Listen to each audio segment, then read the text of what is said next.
Et salut à tous, c'est Jody des Livres de la Crypte. Aujourd'hui on se retrouve dans une nouvelle vidéo qui n'est autre qu'un update. Un update qui contient pas mal de graphiques, vous allez le voir, des graphiques parce qu'évidemment, voilà, j'avais un peu de mal à lire en ce moment, c'est chiant là. Je commence le début d'année, bon après vous allez rigoler, hein, clairement si vous allez sur mon Goodreads, vous allez dire Jody, c'est ça que t'appelles avoir du mal à lire? Non mais, enfin, moi je le sens quoi, je galère, je galère. J'ai moins la tête à ça là en ce moment, mais j'espère que le printemps va me remettre un petit peu d'aplomb parce que voilà, moi il y a plein de trucs que j'ai envie de lire là. Je suis trop déter et j'arrive pas à rentrer dans la lecture, donc là il faut que je m'y remette quoi. Il faut que je m'y remette, j'y crois. Franchement j'y crois. Parce que ça me fait chier de pas lire aussi. Moi j'aime trop ça. C'est ma passion, vous le savez, donc pas lire c'est triste. Ok, voilà. Bref, on va s'y remettre au printemps. Dans cet update j'ai tout de même des choses assez chouettes à vous présenter. J'ai un film et donc du coup les livres. Donc pour commencer, dernièrement j'ai lu Le Corrupteur morcelé de Whitney Saintonge B. C'est une saga en fait que je lis en ce moment. Une saga qui est un peu... Alors je ne la comparais pas au cobaye parce qu'en termes de trash, donc c'est beaucoup moindre. Hein. Mais en fait, c'est un peu comme les cobayes, si vous voulez, dans le sens que tu as une trame narrative, si tu veux, et chaque auteur va écrire un personnage différent sur cette trame narrative. Là, la trame narrative, c'est qu'on est dans un univers où il y a un corrupteur qui en fait peut toucher n'importe qui, c'est-à-dire qu'il t'envoie un courrier du jour au lendemain, il te dit salut, bon bah t'es empoisonné, t'as intérêt à réaliser ma mission sous les 24 heures. Parce que sinon, bah, t'es morte. Voilà. Et en gros, il peut attaquer n'importe quel personnage à ce moment-là. Et nous, à chaque fois, on va suivre une nouvelle victime du corrupteur. J'espère que j'ai été claire. Voilà, parce qu'à chaque fois, je ne sais pas.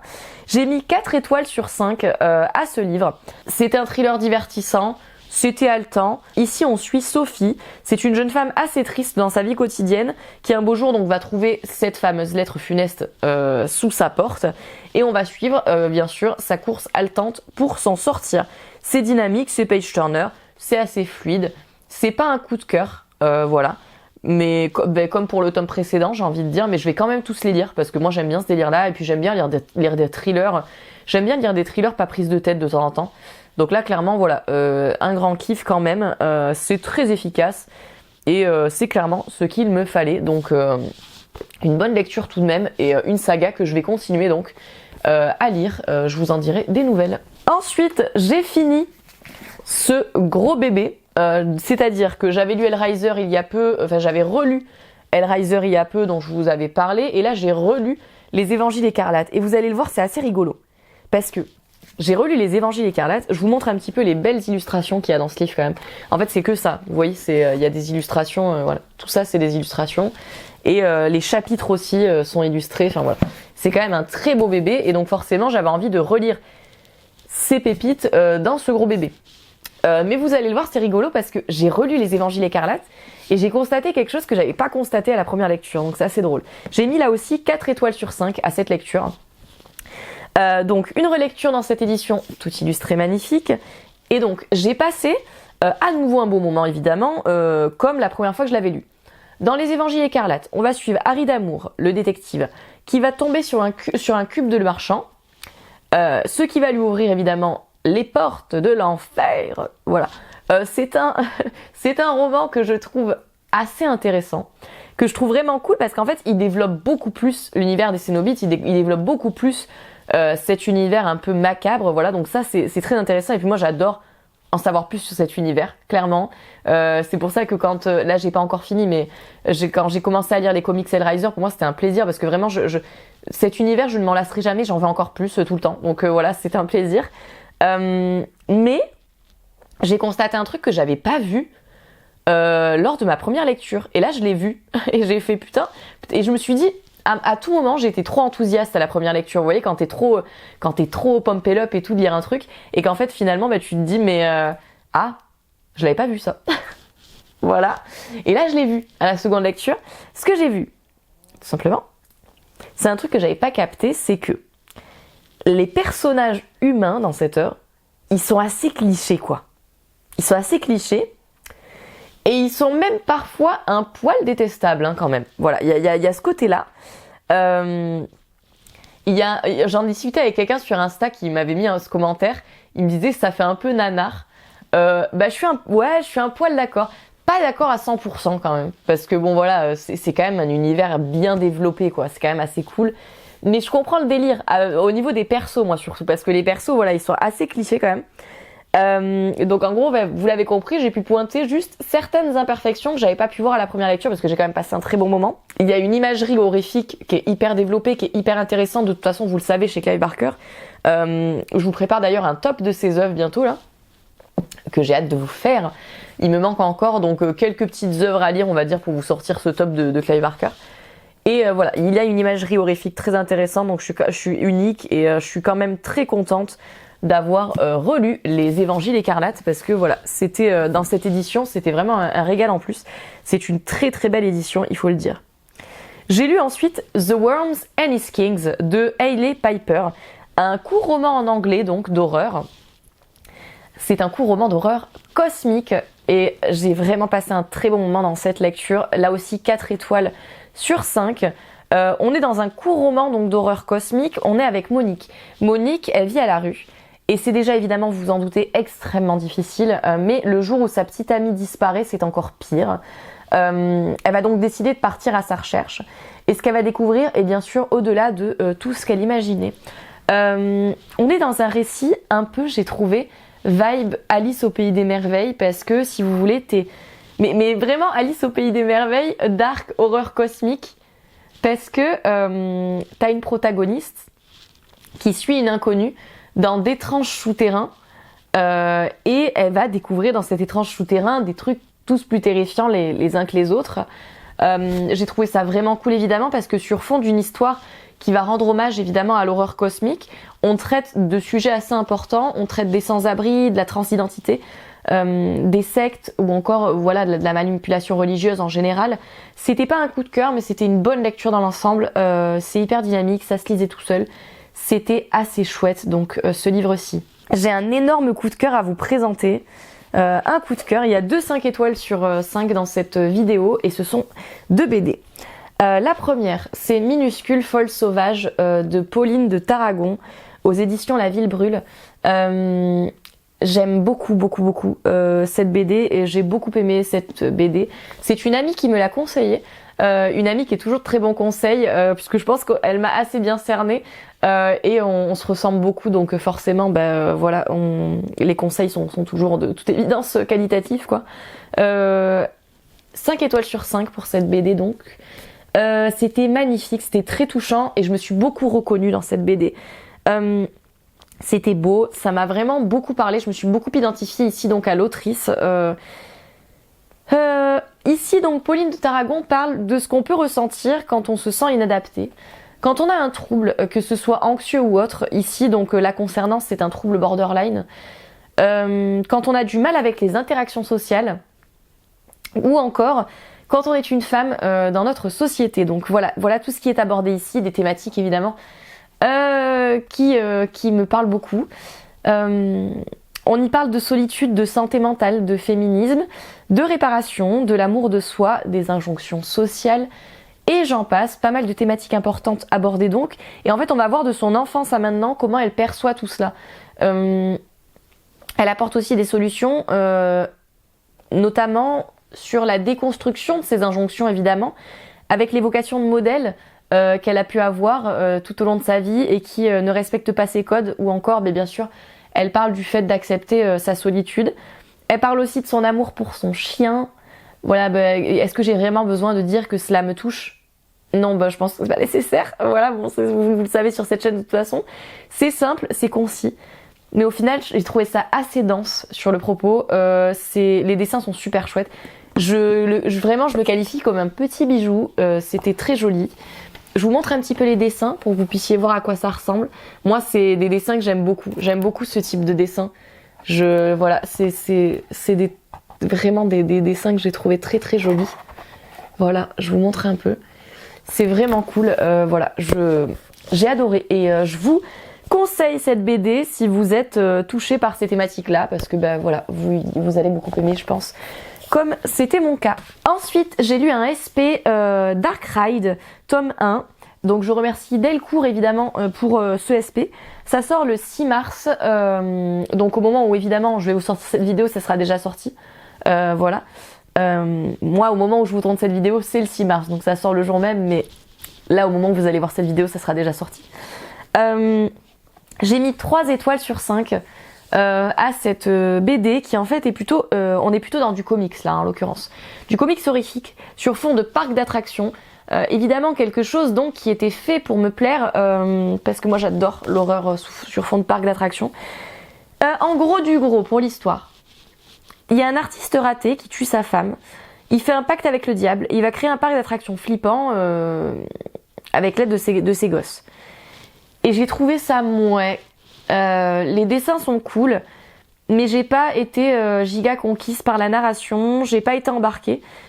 J'aime beaucoup les ambiances creepy sur fond de fête foraine, mais en fait là pour moi il m'a vraiment manqué quelque chose. Je me suis attachée à aucun personnage. Après là c'est très subjectif parce que j'en parlais avec Marc de Horror News Podcast qui lui a beaucoup aimé. Donc ne vous fiez pas nécessairement à mon avis parce que là voilà sur cette chaîne voilà c'est des avis toujours très subjectifs. Ça peut vous plaire, hein. Moi c'était pas le cas. Parce que c'est pas forcément le type d'œuvre graphique que j'aime lire, mais voilà, ça peut vous plaire, écoutez pourquoi pas, moi je suis pas forcément rentrée dedans. J'ai lu ensuite Blood Moon de Bones chez Label 619, un récit d'horreur cosmique. Là j'ai mis 3 sur 5 aussi et c'est hyper dommage parce que vous allez le voir, ça aurait pu être... J'aurais pu mettre une meilleure note mais il y a des choses qui ont fait que, hélas, c'est 3 sur 5. Et 3 sur 5 c'est déjà bien. C'est en fait 3 sur... Si vous voulez pour ma notation, pour vous donner une idée, une étoile c'est que c'était une horreur. Une horreur. Voilà, c'est que vraiment pour moi j'ai détesté, j'ai pas du tout aimé. 2 étoiles ça veut dire que j'ai pas accroché quoi. J'ai pas accroché mais ça reste subjectif mais j'ai pas accroché. 3 étoiles c'était cool. Mais il y a des imperfections qui font que voilà. C'est en gros ça peut être cool pour vous. Mais moi il y a des choses qui m'ont pas plu dans l'œuvre. 4 étoiles, c'est que c'était très bien, mais que c'est pas un coup de cœur. Et 5 étoiles, c'est le coup de cœur absolu. En gros, voilà pour la notation, ça peut vous aider. Donc Blood Moon, j'ai mis 3 étoiles. On est dans de l'horreur cosmique ici. On est en 2101.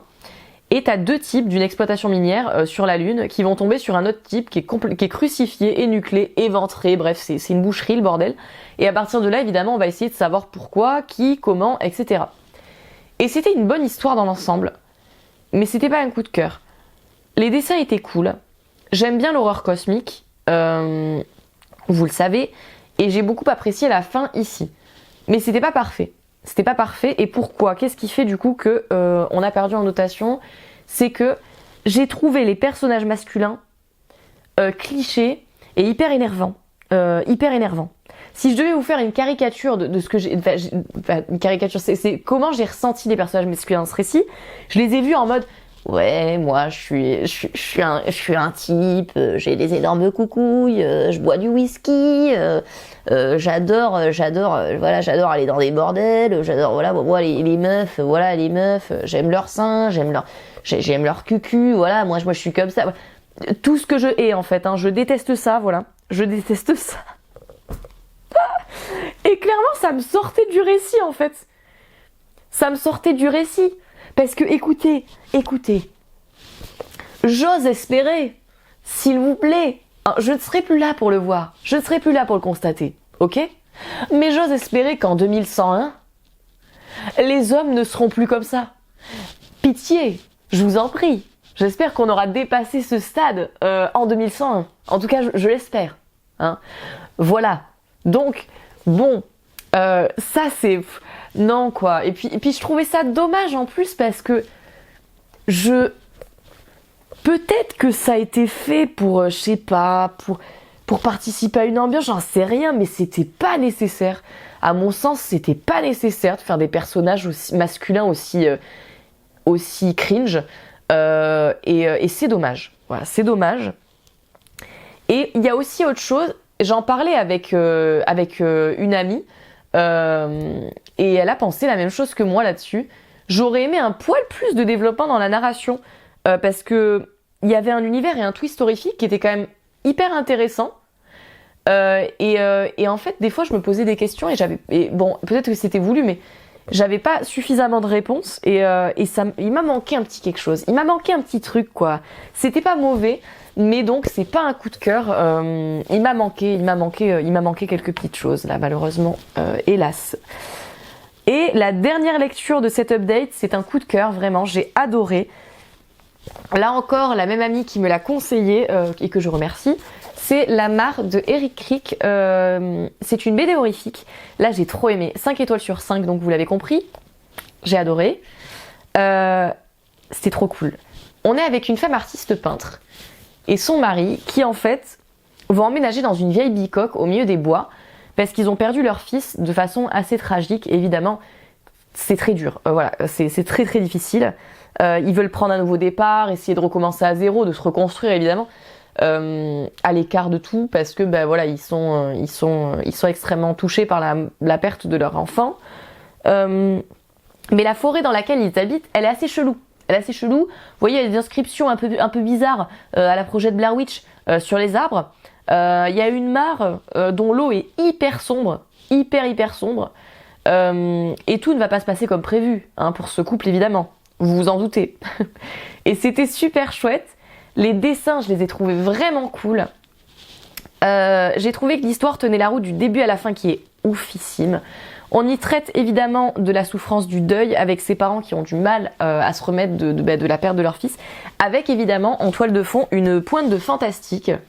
Donc je vous montre un petit peu les dessins. Je vous montre un petit peu les dessins ici. Voilà, moi c'est des dessins, je les trouve magnifiques. Hein. Franchement, j'aime trop. J'aime trop cette patte, j'aime trop ces dessins. Je trouve ça vraiment trop beau. Et j'ai passé un excellent moment dans cette BD que je vous conseille. Là, on est vraiment dans de l'horreur comme j'aime, quoi. Atmosphérique. Voilà, t'essaies de comprendre un petit peu ce qui se passe, mais en même temps, c'est très compréhensible. Et j'ai trouvé ça vraiment cool. Ça me fait penser que j'ai oublié de vous montrer, évidemment... J'ai oublié de vous montrer les dessins de Blood Moon. Donc je vous les montre. Des dessins très jolis là aussi. Je vous montre un petit peu pour que vous puissiez voir forcément. Hop. Voilà. Les petits dessins. Donc, pour les lectures, j'en ai terminé. J'ai regardé également dernièrement un film sur Shadows. J'ai regardé Daniel Isn't Real. Parce qu'on me l'a conseillé. Et c'était complètement what the fuck ce film. Mais c'était bien, hein. C'était bien. C'était cool. Il faudrait un deuxième visionnage parce que clairement, je pense que j'ai peut-être pas tous les tenants et aboutissants. Donc, mais c'était original. Ça avait le mérite vraiment d'être original et c'était assez intéressant, franchement. Daniel Isn't Real. T'es avec un gosse, il a une famille franchement assez compliquée. Et ce gosse, du coup, comme c'était compliqué dans son enfance, il commence à parler avec un ami imaginaire. Ami imaginaire qui en fait, si vous voulez, son ami imaginaire, c'est un peu un Némésis, quoi, tu vois. C'est un peu un Némésis, c'est un peu un doppelganger, pas ouf, quoi. En gros, si je devais définir un peu le truc, tu vois. Et en gros, petit, il va s'en débarrasser de cet ami imaginaire qui étrangement semble vivre dans une maison maquette qui est chez eux. Et en fait, quand il va grandir, quand il va être ado, etc., il va recommencer à voir cet ami imaginaire. Et là, il va se passer des trucs bourbiers complètement galères. Voilà en gros pour ce film. Et j'ai trouvé ça assez chouette. Là aussi, t'es dans un film... moi comme j'aime, quoi, c'est les films d'horreur un peu perchés, un peu chelous, où t'essaies de comprendre les tenants et aboutissants, machin. Assez chouette, pas extraordinaire, hein, c'est pas un coup de cœur, hein, clairement, voilà. C'est pas un coup de cœur, hein, de mon côté. Mais c'était intéressant. C'était intéressant, ça avait le mérite d'être intéressant, voilà. J'en ai terminé pour cette update, j'espère que cela vous aura plu. Je vous montre bien sûr ce que je suis en train de lire en ce moment. Je suis toujours dans Rose Madder de Stephen King. Voilà, je vous en dirai des nouvelles. J'ai envie évidemment aussi de lire sa saga Mister Mercedes. Enfin, j'ai pas mal de trucs à lire du coup de Stephen King cette année. J'ai bien envie du coup de continuer ma découverte de ses œuvres puisque j'ai pas tout fini encore. Je suis proche de la fin mais j'ai pas tout fini. Je vous dirai des nouvelles pour cette œuvre. J'espère que cette update vous aura plu. N'hésitez pas à me dire ce que vous avez pensé des œuvres que je vous ai présentées ici. Et puis moi, bien sûr, comme d'habitude, je vous fais de gros bisous et je vous dis à très vite pour une prochaine vidéo.